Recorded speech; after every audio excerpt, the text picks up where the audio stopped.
नमस्कार दोस्तों, बहुत बहुत स्वागत है आपका अपने YouTube चैनल सिंह जी पर। दोस्तों आज की वीडियो में हम आपको सहारा रिफंड पोर्टल से संबंधित एक अहम जानकारी देने वाले हैं, इसलिए वीडियो में अंत तक बने रहें। दोस्तों मान लीजिए कि आपने सहारा रिफंड पोर्टल पर आवेदन किया था और आपका आवेदन भी सक्सेसफुली वेरीफाई हो गया है, मतलब कि आपके आवेदन को रिजेक्ट नहीं किया गया है, फिर भी लेकिन आपको भुगतान प्राप्त नहीं हुआ है। ऐसा बहुत ही कम केस में देखने को मिला है, लेकिन बहुत सारे लोगों के सामने यह समस्या आई है और इसके बारे में सहारा रिफंड पोर्टल पर ऑफिशियली भी यह अपडेट दी गई है। तो आज की वीडियो में हम आपको यही बताएंगे कि आपका जो आवेदन है वह वेरीफाई हो गया है, फिर भी यदि आपको भुगतान प्राप्त नहीं हुआ है तो क्यों नहीं हुआ है और उसका समाधान क्या है। इससे पहले अगर आप हमारे चैनल पर नए हैं तो इस चैनल को जरूर सब्सक्राइब करें, क्योंकि इस चैनल पर आपको सहारा इंडिया से रिलेटेड लेटेस्ट अपडेट मिलती रहती है। चलिए वीडियो को शुरू करते हैं। दोस्तों जैसा कि आप यहाँ पर स्क्रीन पर देख पा रहे होंगे, कृपया भुगतान संबंधी प्रत्येक कमी कार्रवाई के लिए नीचे दी गई तालिका को देखें। जैसा कि यहाँ पर आप देख पा रहे होंगे, यहाँ पर 3 और नीचे देख पा रहे होंगे, टोटल ये 10 पॉइंट हैं कि मतलब वहां से सहारा रिफंड पोर्टल से तो आपके आवेदन को वेरीफाई कर दिया गया है, लेकिन आपके जो खाते में या आधार में कुछ समस्या है जिसकी वजह से वह पैसा आप तक नहीं पहुंच पाया है। तो एक एक करके सभी पॉइंट को आपको बताएंगे और उसका हल भी बताएंगे।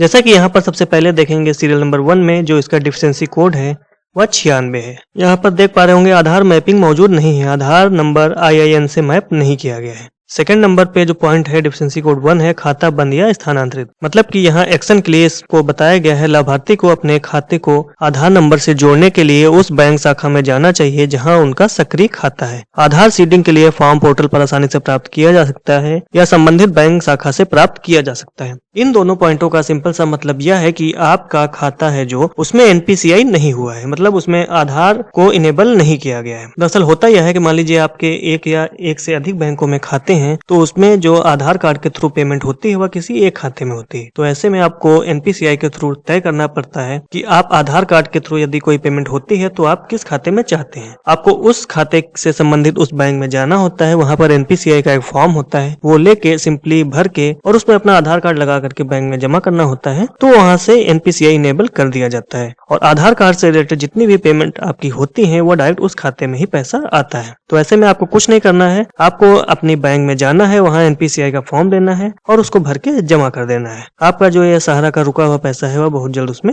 आ जाएगा। उसके बाद नीचे देखते हैं कि सीरियल नंबर 3 डिफिशिएंसी कोड 58 सहारा बैंक द्वारा खाते पर निर्धारित अधिकतम क्रेडिट सीमा तक पहुंच गया है। अब देखिए यहाँ पर क्या बताया गया है, लाभार्थी को अपने खाते को आधार नंबर से जोड़ने के लिए उस बैंक शाखा में जाना चाहिए जहां उनका सक्रिय खाता है। आधार सीडिंग के लिए फॉर्म पोर्टल पर उपलब्ध है या शाखा से भी प्राप्त किया जा सकता है। यह भी जांच ले कहीं कोई क्रेडिट लिमिट तो नहीं है। मतलब कि यहाँ पर इसने 2 बातें कही हैं, या तो आप बैंक में जाकर के NPCI करवा लीजिए या आप अपने अकाउंट की क्रेडिट लिमिट चेक करवा लीजिए। कभी कभी ऐसा होता है कि कुछ अकाउंटों की क्रेडिट लिमिट होती है, मतलब कि जो पैसा बाहर से ट्रांसफर होकर आता है उसकी लिमिट होती है। यदि वह लिमिट क्रॉस हो गई है तो आपका पैसा नहीं आएगा। तो आप NPCI भी करवा लीजिए और अपने खाते की लिमिट भी चेक करवा लीजिए। अगर लिमिट क्रॉस हो गई है तो लिमिट को बढ़वा लीजिए। अब यहाँ नीचे देखते हैं पॉइंट नंबर 4 की और डिफिशिएंसी कोड जो है 64 है। आधार संख्या को खाता संख्या से मैप नहीं किया गया है। यहाँ पर देखिए ये 4 नंबर से लेकर के जो ये 10 नंबर तक के पॉइंट है, सॉरी ये 9 नंबर तक पॉइंट है, इसका एक सोल्यूशन है और 10 नंबर का थोड़ा अलग सोल्यूशन है। मैं आपको ये सभी पॉइंट का एक साथ बताता हूँ। आधार संख्या खाता संख्या से मैप नहीं है, फिर सेकंड दावा ना किए गए DEAF खाते, फिर उसके बाद 6 नंबर पर निष्क्रिय आधार, 7 नंबर पर KYC दस्तावेज लंबित, 8 नंबर पर अमान्य बैंक पहचानकर्ता, 9 नंबर पर अमान्य खाता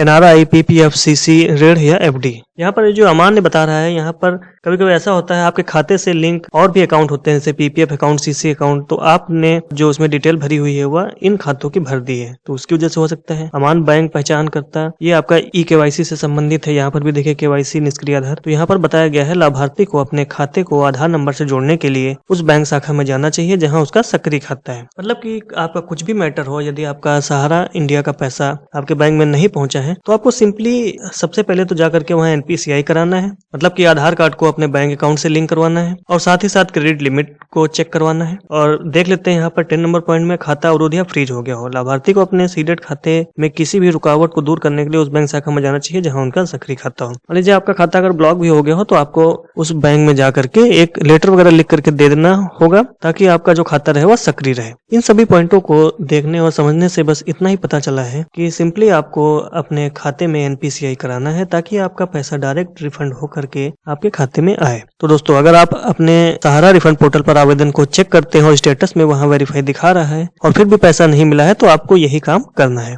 बाकी वीडियो कैसी लगी कमेंट करके जरूर बताएं। मिलते हैं नई वीडियो में। धन्यवाद।